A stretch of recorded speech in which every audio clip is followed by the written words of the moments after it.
Apple's very good at pretending everything went exactly to plan. Every launch is the best we've ever made, every product is carefully considered, and every success is framed as totally intentional, which is why it was genuinely refreshing to hear Apple admit the AirPods Pro 3 caught them off guard. Because according to Apple's own CEO, demand for AirPods Pro 3 was so strong after launch that Apple simply couldn't make them fast enough. Tim Cook openly said that supply constraints held back Apple's wearables, home and accessories division, and that without those shortages, the category would have actually grown year over year instead of dipping slightly. That's not a sentence you hear very often from Apple, especially not about earbuds. And it tells us something important. These weren't just a modest refresh that quietly slotted into the range. People actively went out of their way to buy them. Enough people, in fact, that Apple underestimated demand, which is impressive when you remember that AirPods aren't a new category or even a new idea. They're a mature product in a brutally competitive market. So today I want to talk about why the AirPods Pro 3 landed as well as they did, why Apple's strategy here actually makes a lot of sense, and why, slightly bizarrely, Apple already seems to be ready to keep the momentum going with another update this year. And quickly, before we go any further, nearly 90% of you guys watching these videos are not subscribed. So if you enjoy this kind of Apple coverage, the rumors, the strategy, and occasionally calling Apple out when things don't add up, hitting subscribe genuinely helps the channel more than you realize. Right, AirPods. On the surface, the AirPods Pro 3 did not look dramatic. There was no radical redesign, no wild new silhouettes, no moment when everyone collectively went, oh wow, they've done something crazy. And honestly, that's exactly why they work so well.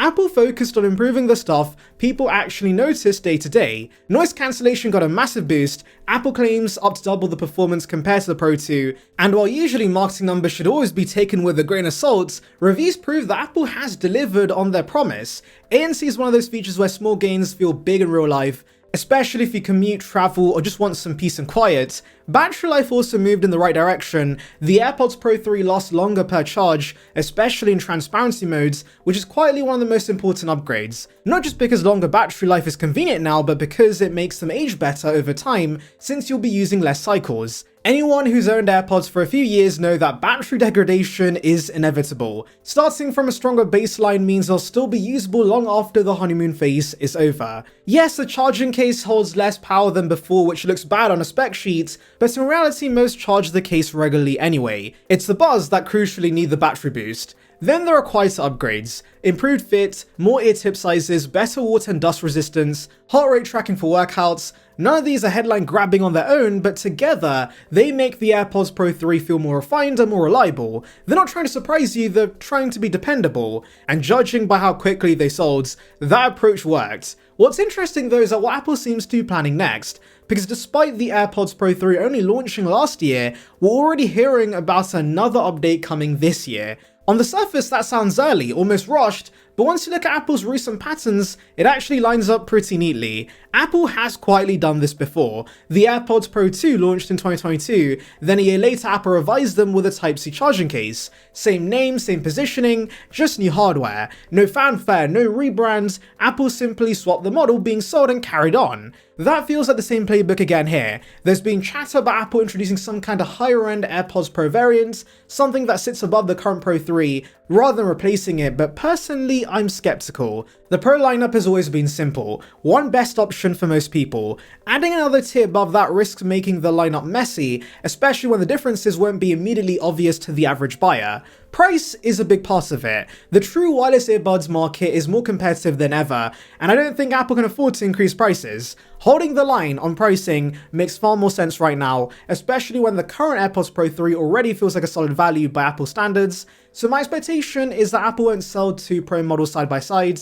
Instead, it'll quietly refresh AirPods Pro 3 with some new hardware, keep the same name, and replace the existing version entirely. Simple, clean, and very Apple. The most intriguing rumored addition is the inclusion of tiny infrared sensors. I know they're not there to scan your ears or take photos. The idea is gesture recognition, allowing AirPods to detect subtle hand movements and use them as an input method. On their own, gesture controls on earbuds sound questionable. No one wants to look like they're waving at invisible flies just to skip a track. But this makes far more sense when you zoom out and look at Apple's wider direction.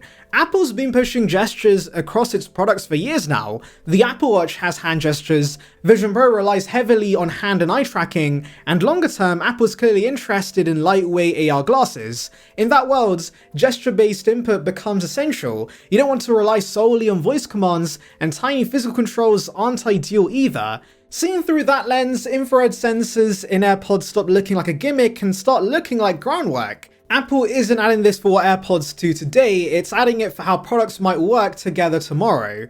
That said, gestures only work if they're done properly. Subtlety is key. Small finger movements, minimal hand motion, nothing that makes you feel self-conscious in public. Apple usually understands this, and when gestures feel awkward, they tend to refine them quietly rather than doubling down. One rumor I actually don't buy is the idea that Apple would remove physical pressure controls entirely. Too many people rely on them, especially for accessibility. Physical inputs are reliable and intuitive, and getting rid of them completely would alienate a lot of users very quickly. The smarter move is to offer both. Keep the squeeze controls exactly as they are, and layer gestures on top as an optional extra.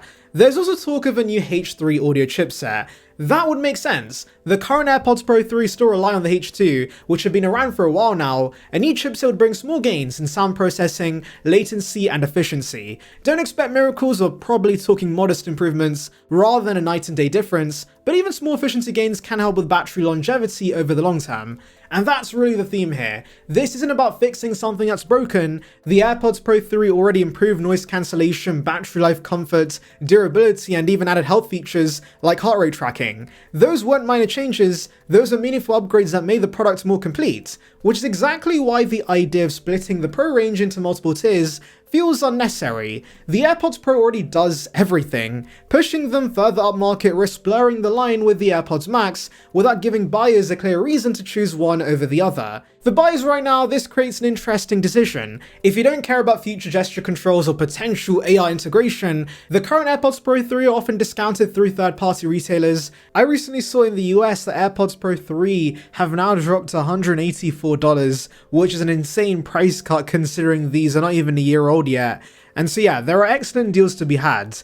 But if you're someone who likes having the latest hardware and wants to be ready for whatever Apple does next, waiting for the refresh might make sense. Either way, it's clear Apple has something here. The AirPods Pro 3 didn't just sell well, they sold better than Apple expected, and rather than slowing down, Apple seems keen to build on that success, not with a dramatic overhaul, but with another quiet refinement. If you enjoyed this breakdown and want to stay ahead of all the AirPods leaks, refreshes, and Apple's longer term plans, make sure you subscribe, drop your thoughts in the comments, and I'll see you in the next one.